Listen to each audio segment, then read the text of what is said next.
구약성경 443면쯤에 있는 사무엘상 20장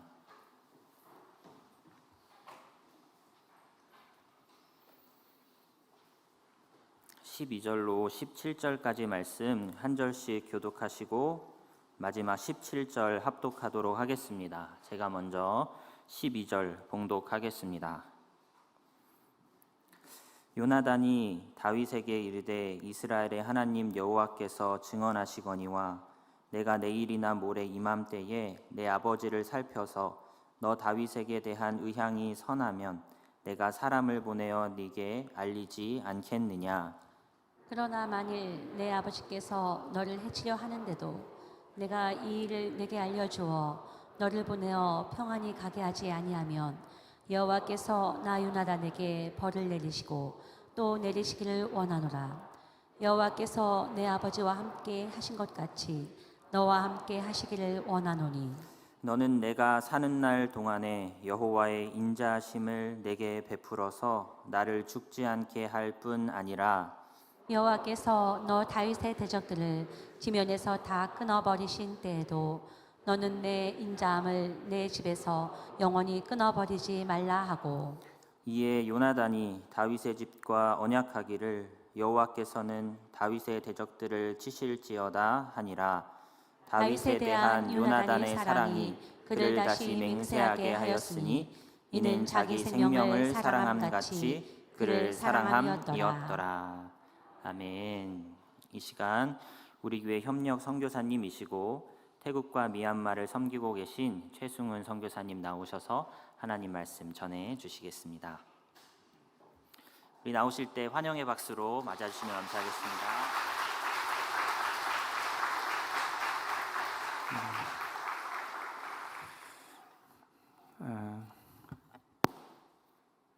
이런 수요예배 시간의 말씀으로 교제케 하신 하나님께 먼저 영광의 마음으로 영광의 박수를 드립니다. 미얀마 교회와 열방 교회가 예배 시간에 아주 닮아 있는 부분이 있습니다. 그것은 예배가 시작하면 사회자가 나오는 게 아니고 찬양팀이 앞에 나옵니다. 그래서 30분 동안 찬양을 하는데 아침에 10시 반에 예배 드릴 때도 30분 앞에 찬양팀이 찬양 인도를 하고 그리고 제가 말씀을 전했고요. 오늘 저녁에도 역시 30분, 40분 그렇게 찬양을 하나님께 드리고 예배를 드리는데 여러분들이 기회가 있으셔서 사역하는 선교지에 오시면 그리고 미얀마 교회 예배에 참석하시면 아무 문제가 없을 것 같습니다. 어떤 분들은 오시면 10시 반에 분명히 예배가 시작했는데 사회자는 안 나오고 11시까지 계속 찬양만 하고 11시가 돼서야 비로소 사회자가 나와서 이렇게 하는 걸 보면서 예배 시간이 보통 한 2시간에서 2시간 반 정도 되거든요. 근데 여러분들은 이미 다 미얀마 교회에 익숙해져 있는 분들인 것 같아서 오시게 되면 아주 잘 예배를 드리실 수 있을 것 같습니다. 오늘 여러분들과 함께 오늘 본문 말씀을 가지고 함께 은혜를 나누고 싶습니다. 잠시 제가 기도하겠습니다. 하나님 아버지 은혜와 사랑을 감사합니다. 오늘 수요일 귀한 예배 시간에 우리를 불러주시고 또 하나님을 힘있게 찬양하고 믿음으로 찬양하고 그리고 소망으로 찬양케 하셔서 감사를 드립니다. 내가 이 땅에 사는 동안 가장 잘한 일은 예수님을 믿은 것이라고 고백하는 사랑하는 성도의 고백, 사랑하는 주의 종들의 고백을 들으시고 하나님께서 한없이 축복해 주시고 주님 나라 이를 때까지 믿음으로만 살아갈 수 있도록 인도해 주시옵소서. 이 시간에 귀한 말씀을 함께 나눕니다. 사람의 말이 되지 않게 하시고 하나님의 정교하신 말씀이 되고 우리를 결단케 하는 말씀이 되게 하여 주시옵소서. 예수님의 이름으로 기도드리옵나이다. 아멘. 성도들이 교회 안에서 자주 쓰는 말이 있고요. 동시에 선교 현장에서 선교사들이 서로 자주 쓰는 단어가 있습니다. 그것은 동역자라고 하는 단어입니다. 그 뜻을 사전에서 찾으면 하나님의 일을 함께하는 사람 이렇게 정의가 되어져 있습니다. 인천 지역의 부평이라는 곳에 가면요, 부평 수봉산 교회라는 교회가 있습니다. 거기에 목사님 이름은 임홍직 목사님인데요, 제 파송교회가 수봉산 교회거든요. 수봉산 교회가 13년 전에 부평 지역에 교회를 개척하고 이름을 부평 수봉산 교회라고 지었습니다. 그리고 거기에 이몽지 목사님을 파송했는데 그때 이몽지 목사님은 그 교회의 부목사님으로 섬기고 있었습니다. 다른 교회와 마찬가지로 매주마다 하나님께 모여서 믿음으로 예배를 드리는 아주 진실된 교회입니다. 근데 예배 드리는 숫자는 그렇게 많지가 않습니다. 개척한 지 13년이 됐는데 그렇게 많은 수가 모여서 예배 드리지는 못합니다. 이몽직 목사님과 저는 신학대학원에서 3년 동안 같이 공부를 했습니다. 그리고 2007년부터 2008년 2년 동안 아까 말씀드린 수봉산 교회에서 부교역자로 같이 섬겼습니다. 저는 2008년 11월에 태국으로 선교사로 왔고요. 그리고 이몽지 목사님은 2009년 1년 뒤에 부평 수봉산 교회의 담임 교역자로 수봉산 교회가 파송을 해서 개척을 해서 파송을 해서 지금까지 부평 수봉산 교회를 잘 섬기고 있습니다. 그때부터 부평 수봉산 교회는 저희 선교지에 선교 헌금을 지금까지 한 번도 빼놓지 않고 보내주어서 선교지의 교회들을 잘 섬기고 있습니다. 지난 5년 전에는요, 단기 선교팀을 저에게 보내주셔서 태국 안에 있는 미얀마 교회, 특히 태국 메솥이라는 지역에 가서 일주일 내내 미얀마 교회에 있는 어린이들을 함께 섬기고 사역을 했었습니다. 이몽지 목사님은 저하고 친구입니다. 그리고 동역자입니다. 제가 이번에 가족들과 함께 5년 만에 한국을 나왔는데요. 원래는 좀 빨리 나왔어야 되는데 여러분 아시는 것처럼 코로나 상황이 발생하면서 5년 동안 선교지에 있었고 5년 만에 나와서 이몽지 목사님을 만났을 때 친구이자 동역자인 그분을 만나고 꼭 끌어안고 또 함께 기도했던 그런 기억이 있습니다. 이몽지 목사님하고 저는 아까 말씀드린 대로 동역자입니다. 아까 동역자가 무슨 뜻이라 그랬죠? 하나님의 일을 함께 하는 사람입니다. 동역자가 된 이유는 이몽지 목사님과 저는 하나님의 일을 함께 하는 사람이기 때문에 그렇습니다. 비록 저는 태국에 있고 이몽지 목사님은 한국에 있어서 마음대로 오가지는 못하지만 전화를 할 때마다 선교사역 이야기를 함께 나누고 기도 제목을 함께 나누고 그런 사이입니다. 그냥 친구라고 하면 가족 이야기 정도 아니면 건강 이야기 정도만 나눌 텐데 이몽지 목사님과 저는 동역자이기 때문에 하나님의 일을 함께하는 사람이기 때문에 선교지의 일, 또 부평 수봉산 교회 목회의 일들, 사역들을 함께 나누고 기도합니다. 그렇다면 한 가지 질문을 할게요. 오늘 수요예배를 함께 드리고 있는 여러분들은 서로 동역자들입니까? 아닙니까? 네, 동역자죠. 왜냐하면 우리들은 하나님의 일을 함께 하는 사람들이기 때문에 그렇습니다. 만약 동역자가 아니고 동네 주민 아니면 동네 친한 사이 정도 되면 아까 얘기한 대로 가족 이야기와 건강의 안부 정도만 물을 텐데 우리는 수요일 날이면 또 주일이면 이곳에 함께 모여서 하나님을 예배하고 또 하나님의 사역을 위해서 선교의 일을 위해서 함께 의논하고 기도하는 사이이기 때문에 우리들은 서로 동역자입니다.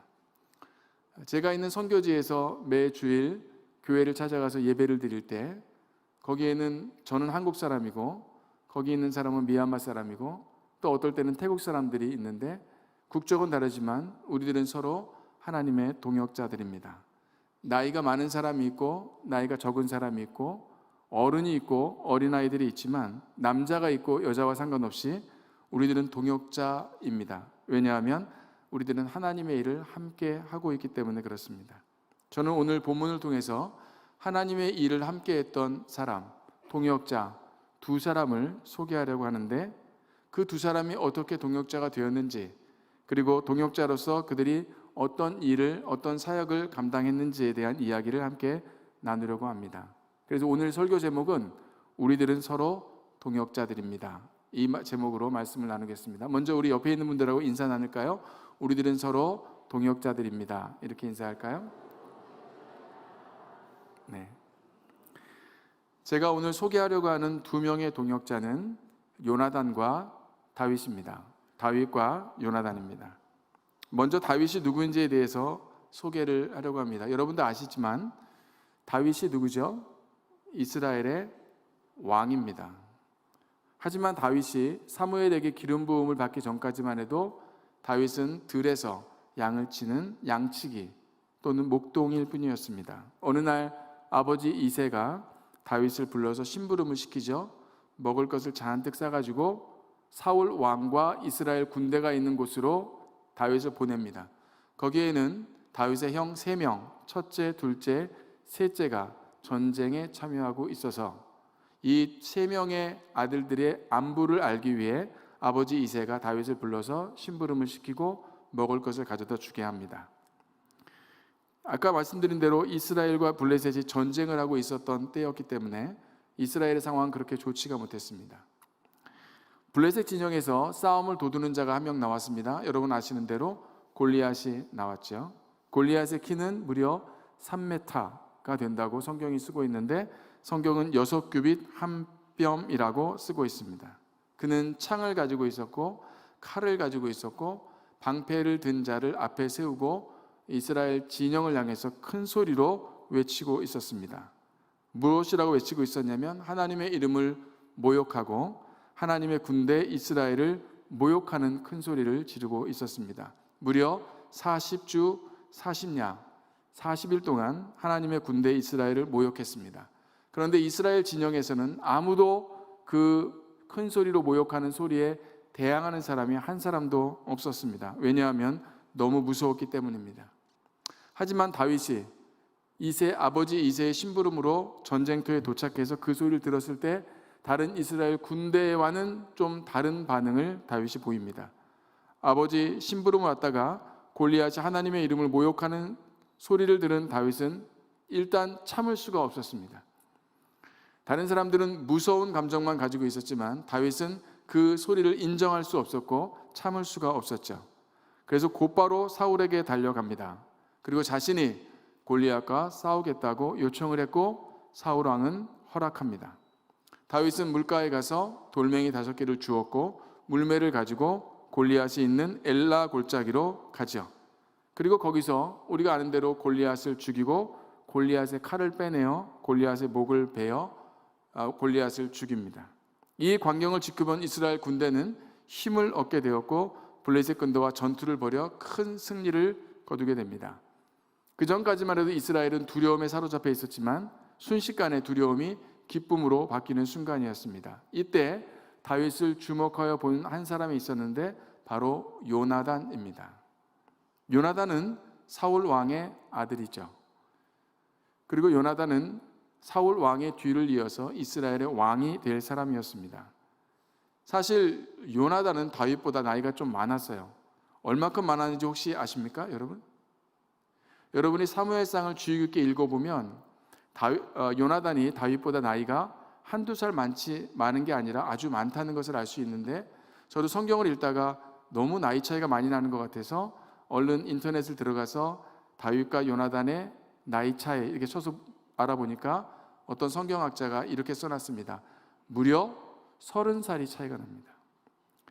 다윗과 요나단은 우리가 친구인 줄 알고 있었는데 30살 차이가 나는 사이입니다. 하지만 요나단은 다윗이 골리앗과 싸우는 것을 보고 크게 감동을 합니다. 그래서 사무엘상 17장에서 다윗이 골리앗을 죽이는 장면을 목격한 요나단은 사무엘상 18장 1절에서 이렇게 기록하고 있는데 제가 읽을게요. 요나단의 마음이 다윗의 마음과 하나가 되어 요나단이 그를 자기 생명같이 사랑하니라. 요나단은 다윗과 특별한 우정을 맺었습니다. 여기서 요나단의 마음과 다윗의 마음이 하나가 되었다라고 하는데 이 말의 뜻은 서로를 향한 충성과 헌신과 사랑이 있었다는 뜻입니다. 그리고 18장 3절에서 계속해서 이렇게 기록하고 있는데 요나단은 다윗을 자기 생명같이 사랑하여 더불어 언약을 맺었더라. 요나단과 다윗이 언약을 맺었습니다. 이 말은 두 사람 사이의 우정과 신뢰와 사랑을 계속해서 유지하자는 약속이었습니다. 그런데 다윗과 요나단 두 사람만이 아니라 이후에 올 다윗의 후손과 요나단의 후손까지 같이 언약을 맺는 형태로 시간이 많이 흐르고 다윗이 죽고 요나단이 죽어도 다윗의 후손과 요나단의 후손이 계속해서 그 신뢰와 사랑과 우정을 지키자는 언약을 18장 3절에서 맺습니다. 그렇다면 다윗과 요나단이 이처럼 우정과 신뢰와 사랑으로 언약을 맺을 수 있는 힘은 무엇이었을까요? 그저 친하기 때문에, 그저 전쟁에서 승리하는 과정을 함께 목격했기 때문에 이 정도일까요? 그것은 두 사람 모두 하나님에 대한 절대적인 믿음이 있었기 때문에 그렇습니다. 먼저 저는 요나단이 어떤 믿음을 가지고 있었는지 한번 살펴보겠습니다. 오늘 저희가 사무엘상 20장을 읽었는데요, 그 앞으로 좀 가서 사무엘상 14장을 읽어보면요, 요나단이 그의 무기 든 소년을 부릅니다. 그리고 블레셋 진영으로 가자고 이야기합니다. 당시 블레셋 땅은 팔레스타인 땅 남쪽에 있었고요, 이스라엘은 북쪽에 있었습니다. 그런데 블레셋이 계속 위로 올라와서 이스라엘 땅 도시 하나하나를 점령해 가고 있었던 때 게바라고 하는 곳에 블레셋 군대의 수비대를 거기에 두었습니다. 그러니까 그 수비대가 블레셋 군대의 수비대가 거기 있었다는 것은 그 땅이 이미 블레셋에게 포위를 당했고 점령을 당했다는 뜻입니다. 그런데 요나단이 자기의 무기 든 사람 한 사람을 불러서 단 2명이서 그 게바를 가고자 합니다. 올라가서 블레셋 진영의 군대들과 군사들과 전쟁하려고 합니다.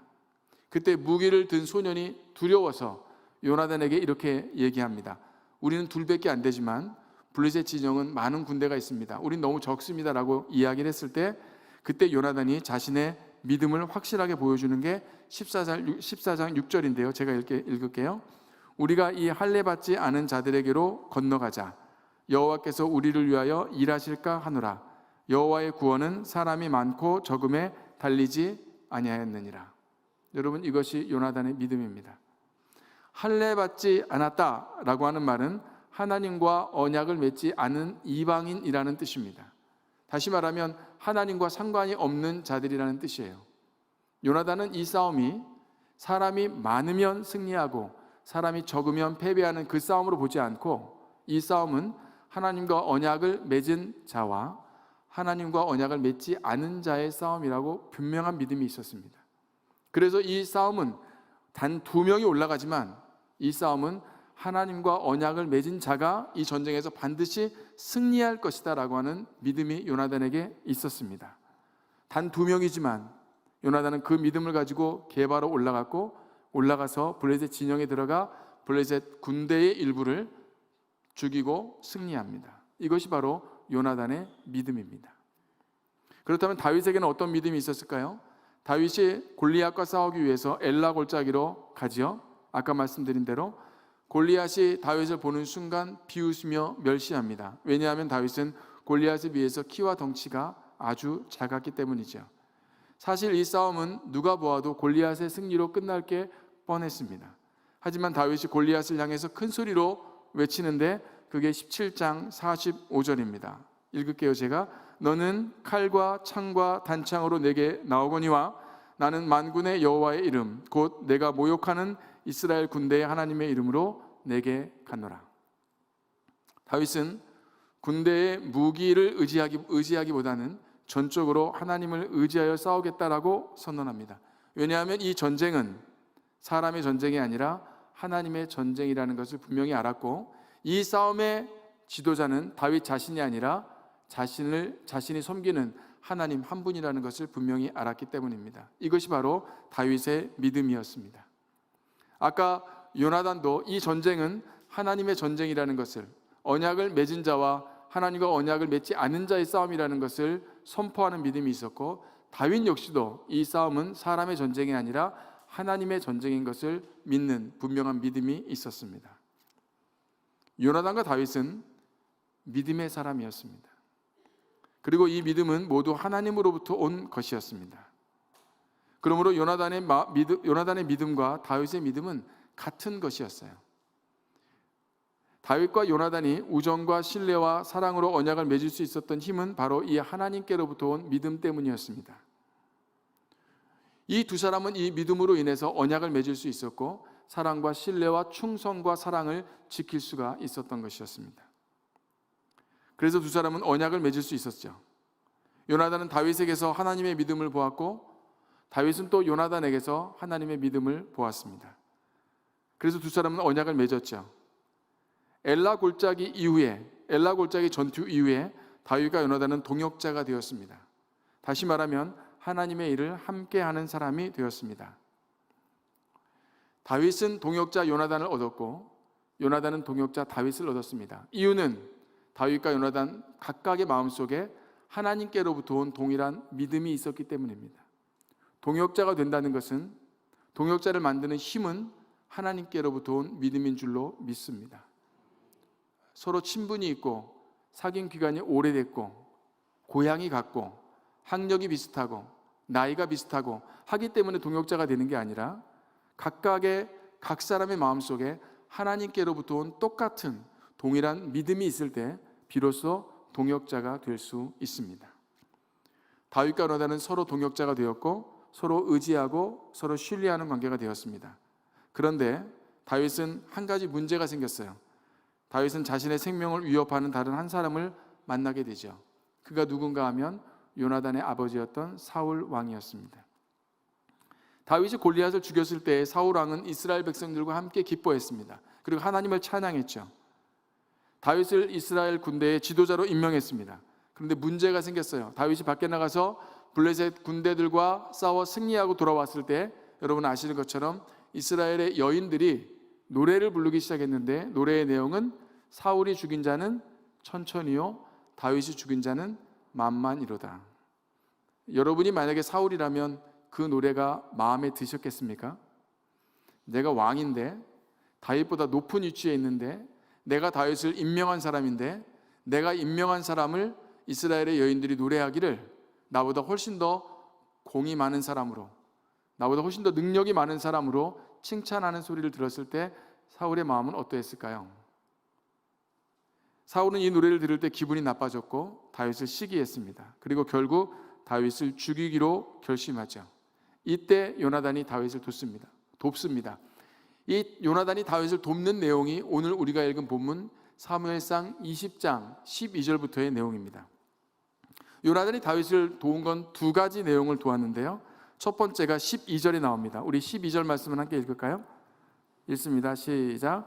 요나단이 다윗에게 이르되 이스라엘의 하나님 여호와께서 증언하시거니와 내가 내일이나 모레 이맘때에 내 아버지를 살펴서 너 다윗에게 대한 의향이 선하면 내가 사람을 보내어 내게 알리지 않겠느냐. 네.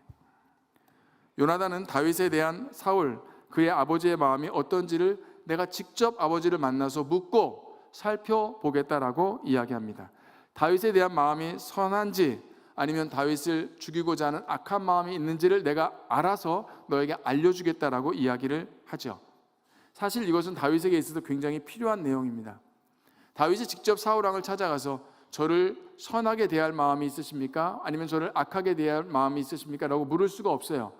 그저 두려운 마음만 있을 뿐입니다. 그런데 그 일을 누가 대신해 주겠다 그래요? 동역자인 요나단이 대신해 주겠다는 겁니다. 이것이 요나단이 다윗을 도운 첫 번째 내용입니다. 저는 이것을 요나단의 행동이라고 하겠습니다. 첫 번째 도운 내용, 요나단의 행동. 어려움을 당한 다윗에게 도움을 주기 위해서 직접 움직이기 시작합니다. 요나단의 행동입니다. 그리고 두 번째 도운 내용은 15절 말씀인데요. 15절, 16절 두 절을 한꺼번에 읽습니다. 시작. 여호와께서 너 다윗의 대적들을 지면에서 다 끊어버리신 때에도 너는 내 인자함을 내 집에서 영원히 끊어버리지 말라 하고 이에 요나단이 다윗의 집과 언약하기를 여호와께서는 다윗의 대적들을 치실지어다 하니라. 아멘. 두 번이나 하나님께서 다윗의 대적을 치신다라고 하는 걸 한다는 내용을 두 번이나 말하고 있죠. 15절에 여호와께서 너 다윗의 대적들을 지면에서 다 끊어버리신 때에도 16절에서 뒷부분에 여호와께서는 다윗의 대적들을 치실지어다 하니라. 여러분 지금 다윗이 공경에 빠져 있잖아요. 사울 왕 때문에. 그리고 죽음의 위협 가운데 있습니다. 근데 요나단이 찾아가서 다윗에게 말하기를 여호와께서 다윗 너의 대적을 이 지면에서 다 끊어 버리실 것이다. 여호와께서 너의 대적을 다 치실 것이다 라고 선포를 합니다. 저는 이것을 요나단의 축복이라고 얘기하겠습니다. 다윗을 향한 동역자 요나단의 축복의 내용입니다. 비록 다윗의 상황이 좋지 못하고 죽음의 위협 가운데 있지만 첫 번째 도운 내용은 내가 움직여서 너를 도와주겠다. 요나단의 행동이고요. 두 번째는 내가 너를 축복한다. 비록 지금 네가 공경에 처했지만 아니 하나님께서 너의 대적을 이 땅에서 다 쓸어버리실 것이고 치실 것이다 라고 하는 축복을 선포하는 요나단을 볼 수 있습니다. 여러분, 이런 동역자가 있다는 것은 아주 소중한 축복임에 틀림없습니다. 그렇죠? 내가 어려움에 처해 있고 공경에 처해 있고 빠져나올 수 없는 캄캄한 터널에 갇혀 있을 때 찾아와서 행동으로 나를 도와주는 동역자, 그리고 찾아와서 내 미래를 축복해 주는 동역자가 있다는 것은 분명한 하나님의 축복입니다. 우리들에게는 이런 동역자가 있는지 여러분 개인적으로 여러분 스스로에게 한번 물어보십시오. 나에게는 이런 동역자가 있는가? 저는 설교를 시작하면서 부평 수봉산교회 이몽직 목사님에 대한 이야기를 잠깐 나눴습니다. 그분은 저의 동역자입니다. 왜냐하면 그분은 저의 마음속에 있는 믿음과 똑같은 믿음을 가지고 있기 때문에 그렇습니다. 똑같은 믿음이 이몽직 목사님 마음속에 있고 그 동일한 믿음이 저에게도 있습니다. 똑같은 또 동일한 믿음을 가지고 있기에 우린 동역자입니다. 비록 이몽직 목사님은 한국에 있고 저는 태국에 있지만 우리는 하나님께로부터 온 믿음을 가지고 있고 하나님의 일을 하는 사람들이기 때문에 서로 동역자입니다. 지난 1월 20일인데요.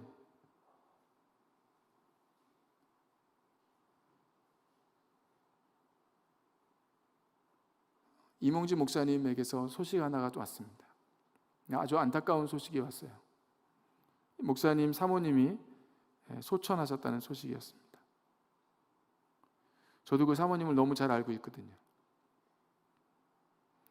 사모님은 5년 전에 난소암 4기 판정을 받았습니다. 인하대에서 수술을 시작하고 2시간 만에 고칠 수 없습니다 라고 다시 닫아버렸어요. 하나님의 은혜로 국립암센터에 난소암 전문의를 만날 수 있었고 원래 그분을 만나려면 6개월 정도가 걸린다는데 그 당시에 중동 호흡기 증후군 메르스 때문에 예약했던 사람들이 취소하고 취소한 자리에 이 사모님이 들어가게 됐고 일주일 만에 이 의사를 만났고 그 주간에 수술을 했습니다. 그래서 그 수술이 너무 잘 돼서 4년 동안 아무런 증세 없이 4년 동안 건강하게 잘 사셨습니다.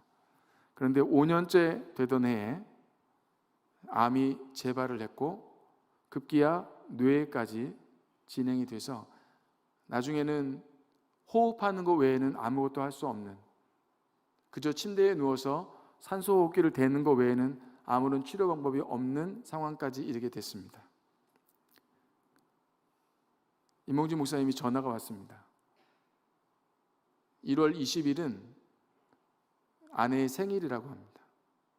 그래서 그 생일날 호흡기를 띄는 걸로 결정을 했고 그리고 20일에 소천을 하셨고 장례를 치렀습니다. 제가 그 소식을 들었을 때 너무 마음이 아팠습니다. 그리고 울음을 금칠 수가 없었어요. 찾아가고 싶었지만 찾아갈 수 없는 상황이었고 다시 전화를 붙들고 전화를 했습니다. 장례가 다 끝나고 나서 제가 전화를 다시 했습니다. 그리고 위로의 말을 전하고 함께 울고 함께 기도했습니다. 제가 할 수 있는 최선의 행동이었습니다. 요나단이 다윗을 행동으로 도왔던 것처럼 저도 동역자의 마음으로 행동으로 전화를 해서 도왔습니다. 그리고 축복했습니다. 목사님과 목사님의 2딸 그리고 목사님의 교회 성도들을 축복했습니다. 요나단이 다윗에게 그렇게 했던 것처럼 똑같이. 왜냐하면 우리는 서로 동역자니까. 이몽지 목사님의 마음속에 있는 믿음과 제 마음속에 있는 믿음이 동일한 거니까. 하나님의 일을 같이 하는 사람이기 때문에. 저는 의정부 열방교회도 하나님의 동역자인 것을 믿습니다. 왜냐하면 저의 마음속에 있는 믿음과 여러분들 마음속에 있는 하나님에 대한 믿음은 동일한 것이기 때문입니다. 그리고 우리는 하나님의 일을 함께하는 사람들이기 때문에 그렇습니다. 동역자라면 행동으로 돕고 축복으로 돕는 관계입니다.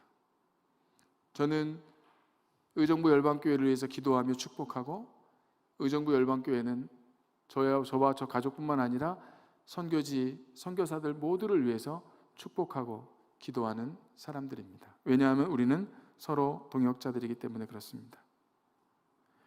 요나단이 다윗에 필요한 것을 채워주었던 것처럼 우리들도 서로 각자, 서로 두 사람, 세 사람 관계 안에서 서로 필요한 것들을 채워주는 동역자들입니다. 요나단이 다윗을 축복했던 것처럼 우리도 서로 축복하는 하나님의 동역자들인 줄로 믿습니다. 동역자라고 하는 말의 뜻이 뭐라 그랬어요? 하나님의 일을 같이 하는 사람입니다. 의정부 열방교회는 하나님의 일을 같이 하는 사람들인 줄로 믿습니다. 제가 하나님의 일을 같이 하는 사람들을 이제 사진으로 소개하려고 합니다. 제가 속해 있는 선교회는 그레이스 선교회, 그레이스 미션이라고 합니다. 그 선교회 안에 저와 같이 동역하는 선교사들과 동역하는 현지 사역자들을 동역자의 이름으로 소개하려고 합니다. 함께 나누겠습니다. 우리 그레이스 선교회 선교사 가족들 사진입니다. 치앙라이에 MT를 가서 아주 배경이 좋은 곳에서 사진을 찍었습니다. 모두 6가정이 함께 사역을 하고 있습니다. 그 다음에 볼까요? 여기는 치앙마이에서 차로 5시간 떨어진 메솥이라는 지역입니다. 여러분들이 나중에 단기팀을 혹시 보내신다면 저는 무조건 여기를 데려갈 겁니다. 메솥의 신학교, 메솥 신학교입니다. 여러분 아시는 것처럼 코로나가 2년 동안 저희의 발목을 잡고 움직이지 못하게 했습니다. 메솥 신학교도 1년 동안 학교 문을 닫았어요. 그리고 그 다음에 1년 상황이 좋아지지 않아서 다시 학교 문을 닫을까 하다가 다시 그렇지 말고 우리 온라인으로 수업을 하자. 그래서 미얀마에 있는 학생들, 태국에 있는 학생들을 줌으로 연결해서 온라인으로 1년 동안 수업을 했습니다. 말하자면 2년 동안 이 학교를 사용하지 않았어요. 그러니까 제가 6월 2일 날 여기로 왔는데 제가 4월 말에 이 학교를 2년 만에 가봤을 때 2년 동안 사용을 안 하니까 학교가 거의 폐허가 돼 있어요. 거미줄이며 새가 새똥이며 너무 지저분한 거예요. 그래서 여기서 신입생을 또 학생들을 오라고 할 수 없겠다라고 생각이 돼서 한 달 동안 청소를 했습니다. 그리고 부서지고 깨지고 보수될 곳을 보수했습니다. 지금 지붕이 보수가 덜 된 상태인데요. 지금 그렇게 보수를 해가면서 메소 신학교 학생들과 수업을 하고 있습니다. 지금 장면은 6월 6일 날 개강 예배를 드리는 장면입니다. 신학생들과 교수들이 함께 모여서 예배당에서 개강 예배를 드리고 있습니다. 다음에요. 개강 예배를 드린 이후에 저 앞에 있는 분들은 메솥 지역에 있는 지역교회의 담임 목사님들입니다. 목사님들이 오셔서 학생들을 격려하고 위에서 기도해주고 축복하는 그런 시간입니다. 다음에요. 아까 말씀드린 것처럼 2년 동안 학교 문을 닫았어요. 1년은 아예 닫았고 나머지 1년은 줌으로 수업을 했습니다. 신입생을 선발하지를 못했어요. 그런데 이번에는 5월 달에 신입생 선발하는 인터뷰를 했습니다. 그래서 신입생들 인터뷰를 하고 있는 장면이고 모두 미얀마와 태국에서 모두 18명이 신입생으로 1학년에 들어왔습니다. 지금 신입생 인터뷰라는 장면입니다. 그 다음에요. 이쪽에 있는 학생들은 1학년 학생들이에요. 아까 얘기한 18명 1학년 학생들인데 제가 여기 6월 2일 날 왔거든요. 6월 6일 날 개강을 했으니까 제가 수업을 해야 되잖아요. 그래서 금요일마다 제 수업이 있어서 여기 와서 온라인으로 수업을 하고 있습니다. 저희가 이번에 보수를 할 때 온라인 교실 하나를 만들었어요. 그래서 온라인 수업에는 무조건 그 교실에 들어가서 수업하도록. 그래서 제가 지금 금요일마다 한국 시간으로 11시부터 1시까지 2시간 동안 수업하고 있는데 그때 사진을 잠깐 찍었습니다. 다음에요. 이 사람들이 1학년 교실입니다. 여기가 1학년 교실입니다. 1학년 교실에서 1학년 18명이 수업을 하고 있고요. 다음에요. 이 학생들은 2학년 교실에서 2학년 수업을 9명이서 수업을 하고 있습니다. 다음에요. 아까 제가 1학년이라고 그랬고 2학년은 없습니다. 지금 2학년 신입생을 지난 작년에 안 뽑았기 때문에 2학년은 없고 아까 9명 학생들이 3학년이고요. 이 학생들이 4학년입니다. 4학년 학생이 4명인데 수업 시작하기 전에 기도하면서 준비하고 있습니다. 그래서 1학년 그리고 3학년 그리고 4학년 이렇게 총 31명 학생이 메소 신학교에서 공부하고 있습니다. 다음에요. 개강 예배 마치고 또 수업을 마치고 점심시간에 함께 식사를 하고 있는 장면입니다. 다음에요. 이거는 코로나가 생기기 전에 찍은 사진입니다. 맨 이쪽에 계신 분이 한국에서 오신 서상근 목사님이란 분인데 이분이 강의를 너무 잘하세요. 근데 이분은 항상 팀으로 다니세요. 세 분이서 세 분 목사님이 오셔서 1학년, 2학년, 3학년, 4학년 이렇게 그룹을 나눠서 강의를 해주시고 선교사들이 가서 통역을 했습니다. 저는 그때 서상근 목사님의 요한 1서를 강의하는 걸 통역을 했고 그때 수업이 다 끝나고 나서 우리 3학년, 4학년 학생들만 모여서 사진을 찍었습니다. 다음에요. 이게 지금 예배당 바로 앞에서 아까 말씀드린 세 분의 목사님과 우리 신학생들 모두가 선교사들과 함께 사진을 찍었습니다. 다음에요. 메소 신학교는 코로나로 인해서 올해 3월 달에 9회 졸업생을 했는데요. 이 9번째 9회 졸업생은 졸업식을 못했어요. 모이지 못하니까. 근데 이 졸업식은 8회 졸업식입니다. 코로나 바로 직전에 했던 8회 졸업식 장면입니다. 지금 졸업한 우리 학생들은 일부는 저희 그레이스 선교부 안에서 저희랑 같이 동역을 하고 있고요. 나머지는 미얀마나 태국 안에서 하나님께서 맡겨주신 종의 사명을 잘 감당하고 있습니다. 그리고요. 지금 이제 신학교 사역을 마쳤고요. 메소 지역 안에는 지금 계속 메소 이야기가 나오는데 메소는요 태국과 미얀마 국경 지역입니다. 그래서 다리만 바로 넘으면 미얀마고 넘어오면 태국입니다. 그런데 다리를 건너서 넘어오는 건 합법인데 국경이 다 연결되어 있다 보니까 조그마한 강으로 연결되어 있거든요. 이 합법으로 넘어오려면 돈이 너무 많이 드는 거예요. 그래서 그냥 강을 따라서 불법으로 넘어와서 사는 사람들이 굉장히 많이 있습니다. 그 사람들이 넘어와서 이제 아이들을 낳습니다. 그 아이들을 태국 학교에 보내야 되는데 태국이니까 그런데 보낼 수가 없는 거죠. 불법 체류자들 신분이기 때문에. 그래서 저희가 궁리한 끝에 교회 안에 난민 학교식의 학교를 열자. 그래서 총 6개의 학교를 열었습니다. 그 중에 한 학교가 메라마트 은혜교회인데요. 여기에 오면 일단 성경을 가르치죠. 그리고 일반 학과목을 가르칩니다. 수학이든지 영어든지 이런 것, 미얀마 역사든지 이런 것들을 가르칩니다.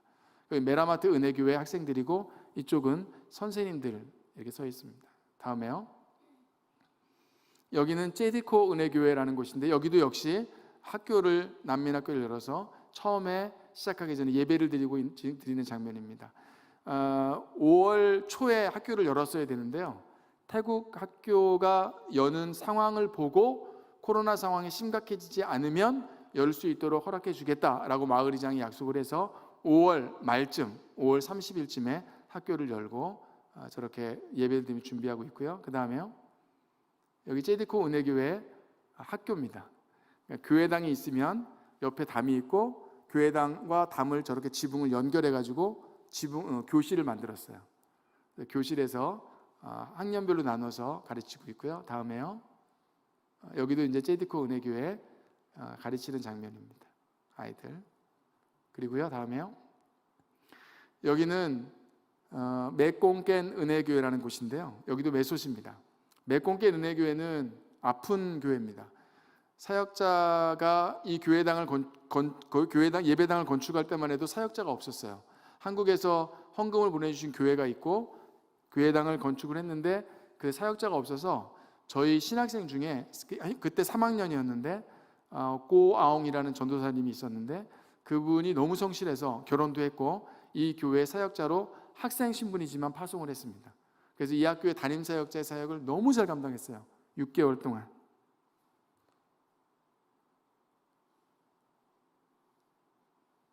근데 6개월 만에 폐암으로 돌아가셨습니다. 아주 아까운 분이에요. 이분은 너무 귀한 분이에요. 이분은 예수 믿기 전에 마약도 했던 분이고 감옥도 갔다 왔고 아주 하나님과 상관없이 사는 분이었는데 미얀마 안에 있는 교회에서 은혜를 받고 믿음의 생활을 하다가 그 교회 담임 사역자가 저희 신학교로 보냈습니다. 그리고 1학년, 2학년, 3학년 하면서 저 교회를 가서 6개월 동안 사역하고 6개월 만에 폐암이 걸려서 돌아가셨어요. 그리고 2년 동안 여기에 사역자가 없었어요. 메솥 안에 메솥 은혜교회라는 큰 교회가 있는데 그 큰 교회의 담임 목사님이 주일 자기 교회에서 예배 마치고 오후 2시에 와서 여기서 예배를 드리고 했었던 교회입니다. 그런데 올해 마침내 새로운 사역자가 왔습니다. 저 맨 뒤쪽 가운데 쪽에 회색 옷 입은 분이 사무엘이라는 분인데 사무엘 전도사님이 오셔서 학교를 열었습니다. 그리고 학교를 다시 열겠다라고 동네에 광고를 했을 때 미얀마 주민들 그리고 아이들을 데리고 와서 등록을 했어요. 5월 초에 등록했는데 무려 70명이 등록을 했습니다. 저한테 전화가 왔어요. 선교사님, 하루에 70명이 등록을 했어요. 근데 아직 등록하고 싶은 사람 70명이 남아 있어요. 원래 이 학생들은 이 메콩겐 은혜교회의 위치가 태국과 미얀마 그 사이에 강이 하나 있는데 그 강 바로 앞에 있는 교회예요. 원래는 이 학생들이 어디 가서 공부를 하고 있었냐면 매일 이 강을 건너가서 미얀마에서 공부하고 끝나면 강을 건너오고 하는 그런 아이디어였는데 코로나 때문에 그렇게 할 수가 없는 상황에서 2년 만에 비로소 학교를 열었을 때 그 부모들이 교회에 너무 감사하게 생각하면서 그렇게 아이들을 보냈습니다. 다음에요. 그 메콩겐 은혜교회 이쪽이 사무엘 전도사님이고요. 여기 선생님입니다. 지금 아이들을 가르치고 있고요. 다음에요.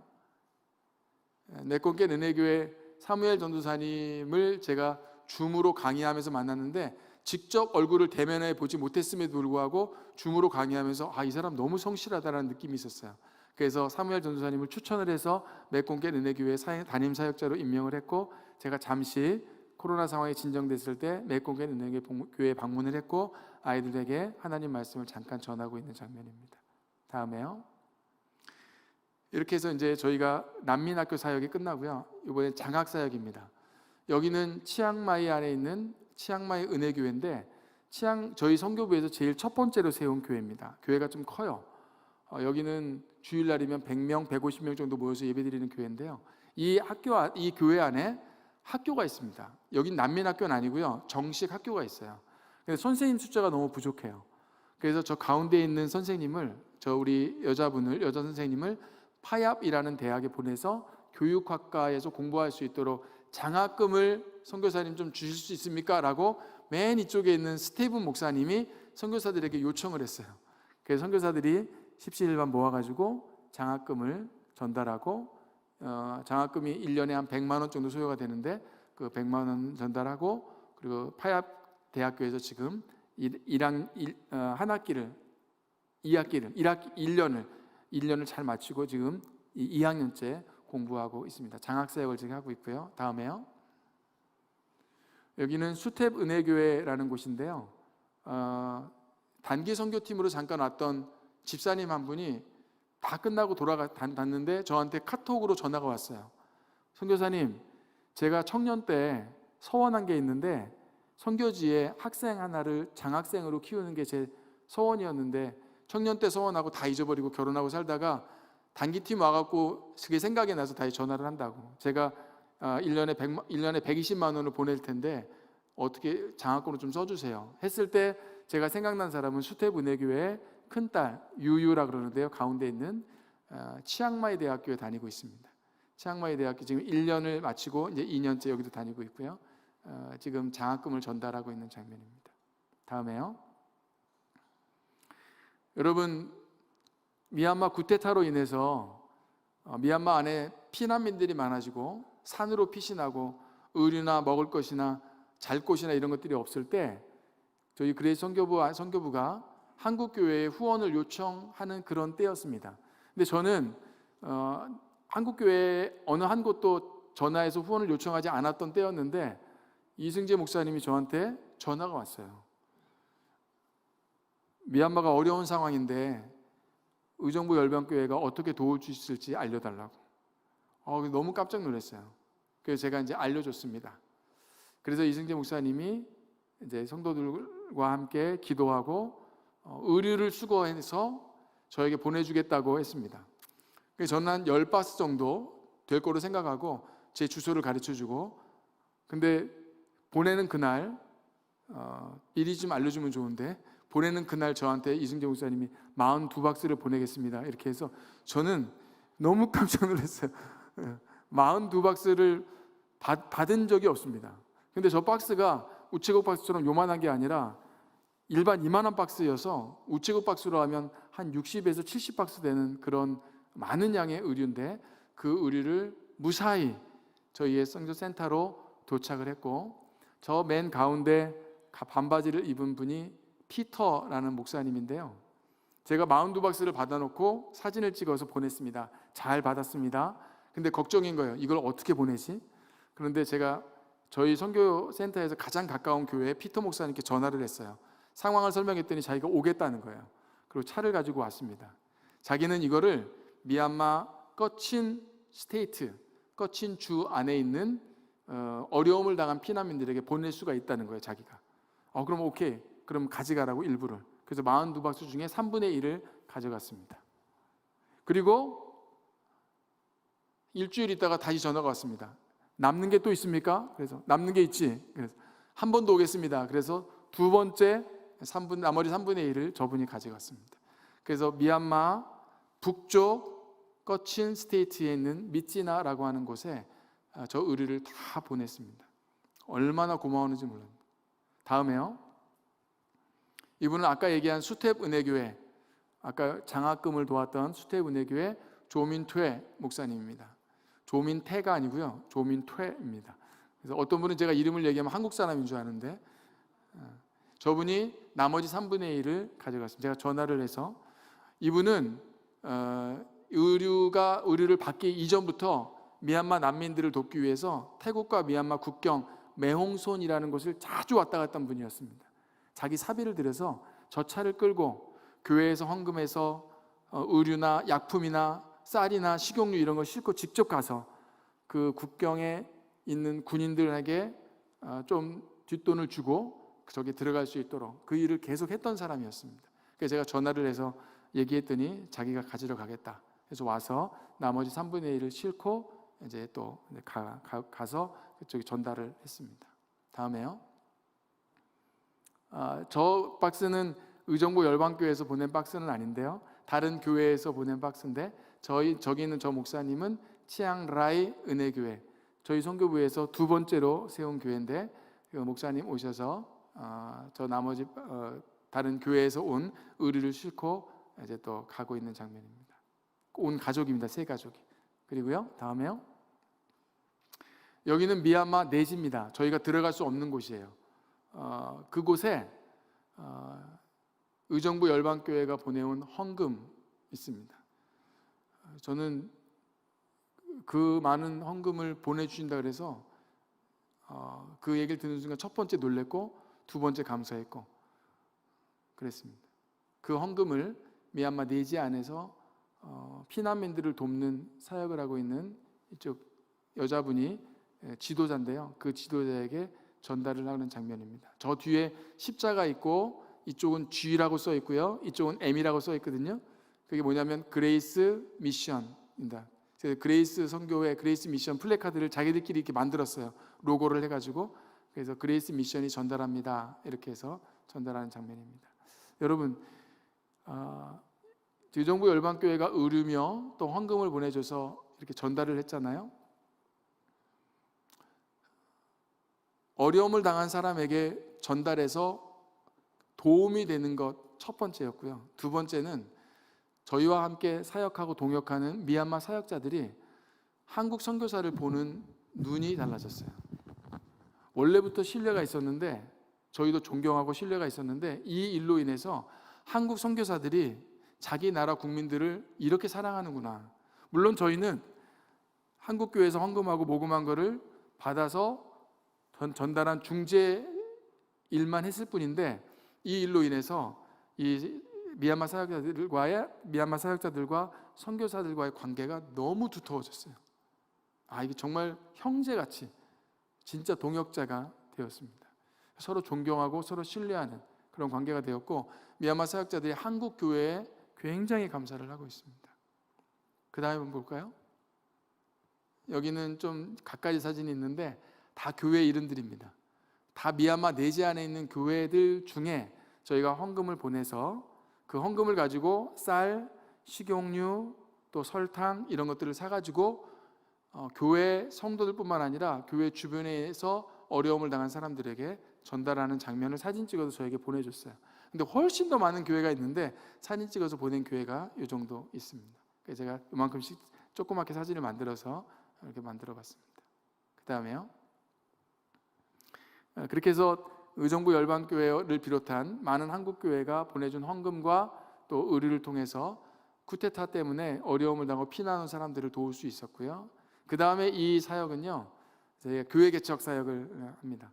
저희가 태국 안에 미얀마 교회를 개척하고 돌보고, 미얀마 내지 안에 교회를 개척하고 돌보는 사역을 두 나라를 오가면서 하고 있습니다. 여기는 태국 안에 있는 치앙라이 바로 좀 옆쪽에 판이라고 하는 곳에 있는 교회입니다. 판 은혜교회라고 부르는데요, 저기 빨간색 셔츠를 입은 분이 솔로몬이라는 목사님이고요. 성도들과 함께 사진을 찍었는데 14주년 설립 14주년 기념 예배 때 저희 가정을 초청해서 제가 설교하고 함께 사진을 찍었습니다. 다음에요. 수텝 은혜교회 내부입니다. 수텝 은혜교회는 제가 왜 특별한 사랑이 있냐면, 제가 파송교회가 수봉산교회인데 수봉산교회가 헌금을 해서 지은 교회입니다. 예배당입니다. 그래서 저한테는 굉장히 특별한 교회입니다.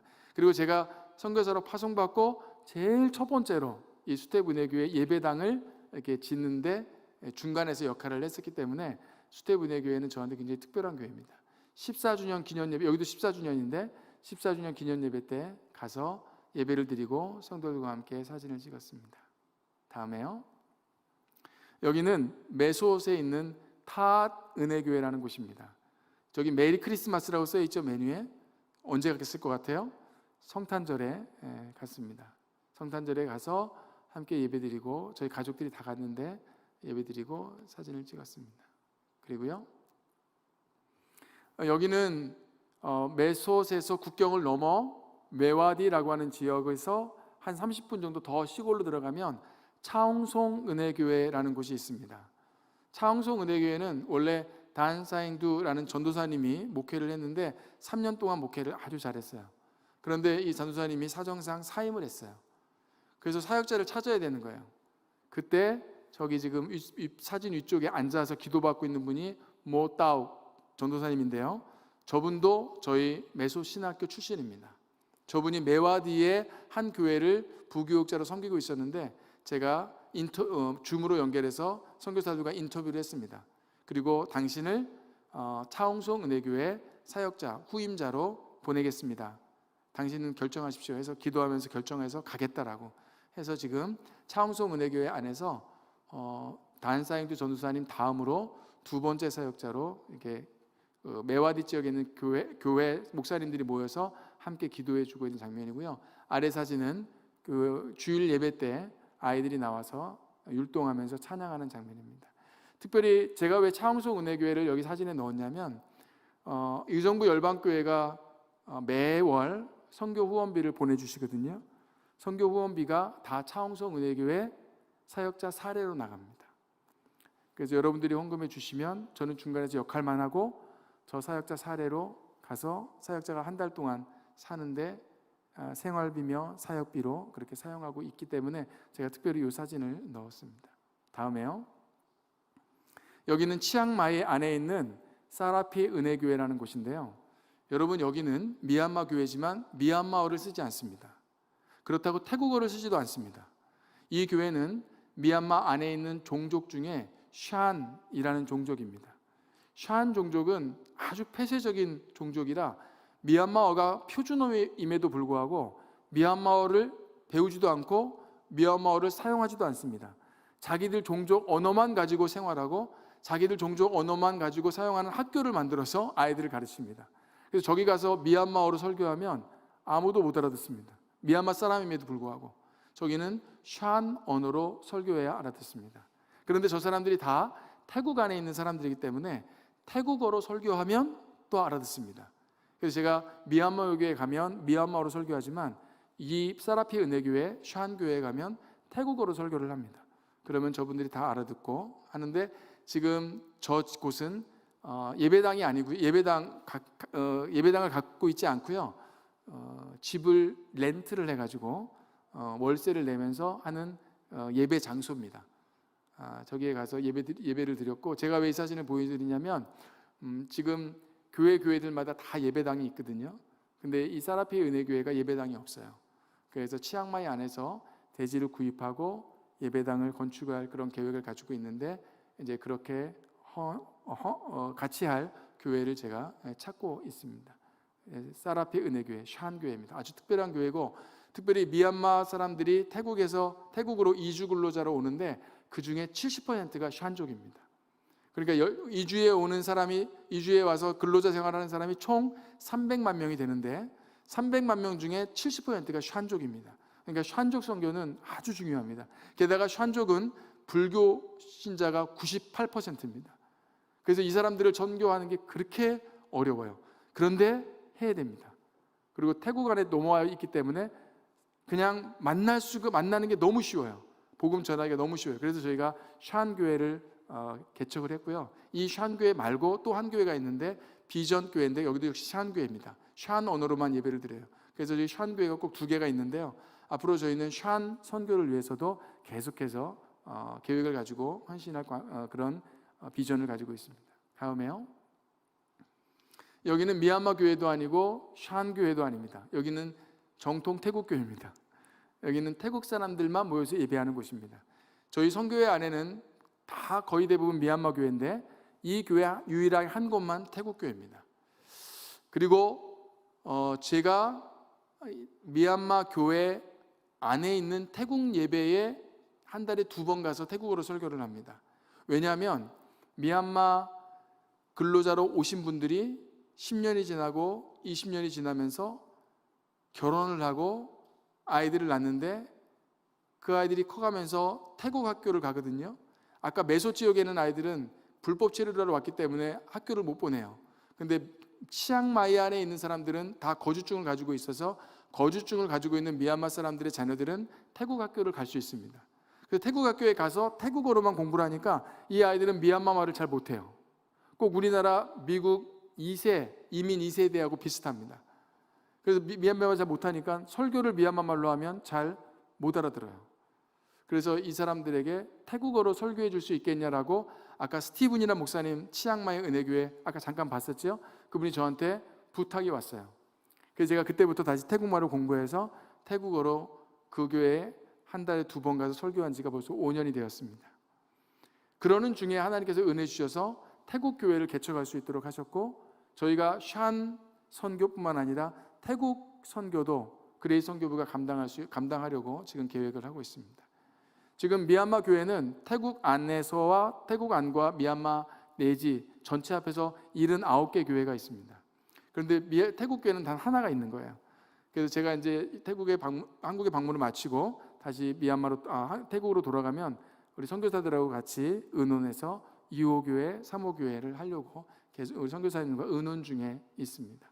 감사하게도 이 교회에 제가 6월 2일 날 한국에 왔는데 그 주간에 2월 2일 지난 바로 그 주간에 태국 사역자 부부가 이 교회에 왔대요.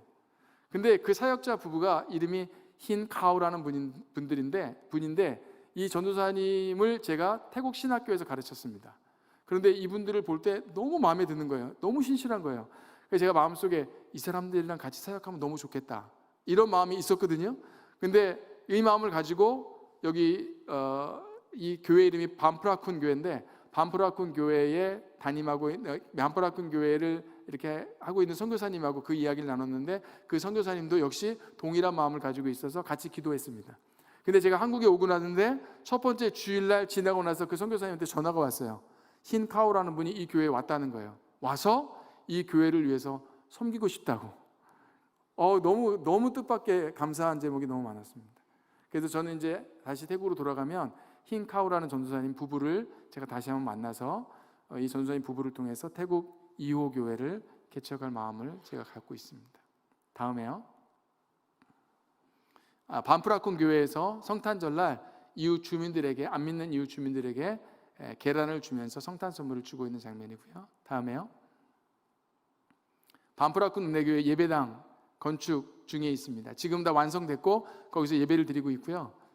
건축하는 중간에 잠깐 가서 격려하고 기도하고 사진을 찍었습니다. 맨 이쪽에 파란색 옷 입으신 분이 이 태국 분인데 신학교에서 공부하고 있고 이 교회를 섬기는 말하자면 전도사님 같은 역할을 하는 분입니다. 다음에요. 아까 제가 태국 신학교 가서 강의한다 그랬죠? 여기가 태국 신학교입니다. 미얀마 신학교에 가서 강의하는 것은 저 그레이스 선교부의 주 사역이고요. 코로나 때문에 한국에서 강사분들이 오셔야 되는데 못 와가지고 강사분들이 줌으로만 하니까 학생들이 너무 힘들어하니까 이 신학교, 태국 신학교를 운영하시는 선교사님이 저한테 부탁이 왔어요. 혹시 태국어로 강의해 줄 수 있냐고. 그래서 제가 3개월 동안 태국어로 강의 준비를 3개월 동안 열심히 해서 좀 가서 저기는 미얀마 사람들이 아닙니다. 태국 사람들에게 강의하고 있고요. 저 맨 앞쪽에 앉아 있는 그분이 아까 얘기한 힌카오라는 분입니다. 그분 부부가 이게 저희 반프라쿤 교회에 와서 지금 잘 섬기고 있습니다. 다음에요. 태국 안에 있는 미얀마 사역자들의 신분 자체가 굉장히 불안했습니다. 왜냐하면 미얀마 교회이기 때문에. 그래서 2년 전부터 맨 이쪽에 계신 분이 한다이 선교사님이라는 분인데 그분하고 이야기를 나누면서 우리 미얀마 사역자들을 정식으로 태국 교단에 허입시키면 어떠냐 이런 계획을 가지고 2년 동안 기도하면서 준비했고요. 지난 3월 달에 비로소 태국 교단에 26명 미얀마 사역자들을 허입시켰습니다. 그래서 이 사람들은 태국 교단에서 인정하는 목사님들입니다. 그래서 신분이 확실하고 그리고 보호를 받을 수 있는 그런 사역을 감당할 수 있는데 행정적으로 그 사역을 감당할 수 있어서 하나님께 아주 감사했던 그날이었습니다. 다음에요. 저희는 파트가 지역으로 보자면 치앙마이 파트가 있고요. 위쪽에 치앙라이 파트가 있고 치앙마이 밑에 쪽에 아까 얘기한 메솥 파트가 있고 미얀마 안쪽 양곤 파트 이렇게 4파트로 나눠져 있습니다. 그래서 파트마다 일주일에 한 번씩 모여서 기도회를 합니다. 저기는 지금 치앙마이 파트 사역자들이 함께 모여서 목요일 날 10시부터 12시까지 기도회를 하고 함께 식사하면서 교제를 하는데 지금 기도회 하면서 치앙마이 파트 기도회 모임을 하고 있습니다. 다음에요. 마지막 사진인데요. 여기는 메소 파트입니다. 제가 메소 파트 기도회에 가서 기도회를 인도하고 함께 격려하고 함께 사역 이야기를 나누고 기도 제목을 함께 나눴던 그런 사진입니다. 이제 마지막입니다. 끝났습니다. 이 분들이 다 저의 동역자들입니다. 선교사 6가정이 저의 동역자고요. 그리고 사역자들 전체가 저의 동역자입니다. 우리는 서로 동역자입니다. 뿐만 아니라 한국에서 그레이스 선교부를 위해서 기도하면서 후원해 주시고 기도해 주시는 모든 교회와 모든 성도들이 봐도 다 저의 동역자입니다. 이 동역자가 있는 것 자체가 굉장히 큰 든든함입니다. 선교현지에서 사역을 하는 것과 사는 것 자체가 때때로는 힘든 일이 많이 있지만 그래도 함께 동역자의 역할을 해주는 분이 있어서 요나단이 다윗을 행동으로 돕고 축복으로 도왔던 것처럼 그렇게 도와주는 분들이 있어서 그래서 함께 사역할 수 있고 끝까지 주의 사역을 감당할 수 있습니다. 요나단이 다윗을 도왔고요. 축복했습니다. 그리고 오늘 본문 20장 17절에 다시 한번 요나단과 다윗이 자신들이 얼마나 중요한 동역자인 것을 확인하는 장면이 20장 17절입니다. 함께 읽겠습니다. 17절 시작. 다윗에 대한 요나단의 사랑이 그를 다시 맹세하게 하였으니 이는 자기 생명을 사랑한 같이 그를 사랑함이었더라. 아멘. 아까 얘기한 것처럼 요나단은 다윗보다 30살이 많았습니다. 하지만 두 사람의 우정과 신뢰와 사랑은 그 어떤 친구들보다도 강하고 뜨거운 것이었습니다. 왜냐하면 그들은 하나님을 전적으로 신뢰하는 믿음이 각자의 마음속에 있었고 하나님의 일을 같이 감당하는 동역자였기 때문에 그렇습니다. 그 사이에 항상 하나님께서 임재하셨습니다. 같은 믿음을 가지고 있는 요나단과 다윗 사이에 항상 하나님이 임재해서 그들을 도우셨습니다. 저는 의정부 열방교회 성도들 사이에 하나님이 항상 임재해 주셔서 성도들 사이에 도움이 필요하면 행동으로 돕고 축복이 필요하면 축복으로 돕게 하는 하나님이신 줄로 믿습니다. 그렇기 때문에 한국 사람끼리만 동역자가 되는 게 아니라 어떨 때는 한국 사람과 미얀마 사람들이 동역자가 될 수 있고요. 그렇기 때문에 한국 사람과 태국 사람이 동역자가 될 수 있습니다. 왜냐하면 그들 각자의 마음속에는 하나님으로부터 온 동일한 믿음이 있기 때문에 그렇습니다. 나이가 많은 사람과 나이가 적은 사람이 동역자가 될 수 있고 남자와 여자 상관없이 언어와 문화가 달라도 우리는 동역자가 될 수 있습니다. 선교 현장에서 믿음의 동역자가 있다는 것만큼 놀라운 축복은 없습니다. 사역의 상황이 어려워지고 건강에 문제가 생겼을 때 서로 전화를 하든 서로 만나든 격려해주고 서로 축복해주고 영적인 승리를 위해서 함께 걸어갈 수 있는 동역자가 있다는 것만큼 축복은 없습니다. 저는 작년 10월 달에 목소리에 이상이 와서 이비인후과에 태국에 있는 병원에 갔는데 코에다가 내시경을 놓고 성대를 보니까 성대에 요만한 혹이 생겼어요. 그래서 그것 때문에 말하는 거나 이런 것들이 너무 힘들어졌어요. 의사는 수술을 해야 된다 그랬어요. 그래서 10월 달, 한 달 후에 11월 달, 한 달 후에 12월 달, 한 달 계속해서 검사했는데 계속 조금씩 커지고 또 커지고 결국은 4월 달에 병원을 옮겼습니다. 여기서는 수술은 할 수 있는데 칼로 절개할 수만 있지 레이저는 할 수 없대요. 그래서 이거는 레이저로 하는 게 좋다 그래서 레이저로 할 수 있는 병원을 소개시켜 주세요 하니까 이 의사가 이쪽 병원을 소개시켜 줬습니다. 그래서 이쪽 의사를 만나서 다시 한번 내시경으로 보고 그게 얼마큼 큰지를 저한테 알려주고 4월 19일 날 수술 날짜를 잡고 기다렸습니다. 그러는 중에 저는 계속해서 기도를 부탁을 했죠. 4월 19일이 얼마 남겨놓지 않았을 때 바로 전주였을 거예요. 제가 걸으면서 산책하면서 찬양을 부르고 말을 하고 하는데 목소리가 상태가 너무 좋은 거예요. 제가 느껴도 상태가 너무 좋은데? 근데 저는 그 주간에 수술을 해야 되거든요. 그래서 4월 19일이 수술 날짜인데 4월 18일 날 여기 수술할 병원을 안 가고 10월 달에 저를 진단했던 의사에게 찾아갔습니다. 그리고 이 의사에게 저를 다시 한번 검진해 달라고 했어요. 그러니까 의사가 저를 봤습니다. 그랬더니 의사가 깜짝 놀라면서 크기가 많이 줄었다는 거예요. 있긴 있는데 많이 줄었대요. 그래서 당장 이 병원에 전화를 해서 수술을 취소시켰습니다. 그리고 내가 이 병원에 2주 있다 가겠다. 그래서 이 병원으로 2주 있다 갔습니다. 그리고 저를 수술할 의사도 이걸 다 봤기 때문에 그래서 의사를 만나서 다시 한번 검진해 주세요라고 해서 저희 아내랑 같이 갔는데 의사가 코에다가 내시경을 넣어서 저를 봤는데 의사가 깜짝 놀랐습니다. 아무것도 보이지 않습니다.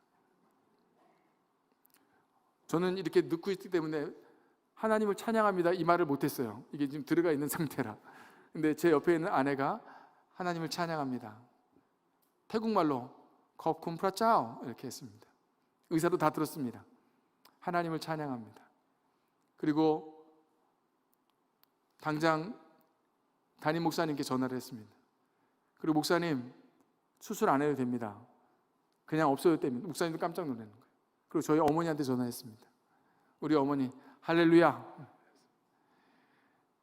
어려움을 겪을 때 기도해 줄 수 있는 사람들이 저한테 있었습니다. 어려움이 있었을 때 기도해 줄 수 있는 교회가 있었고 그리고 기도해 줄 수 있는 가족이 있었습니다.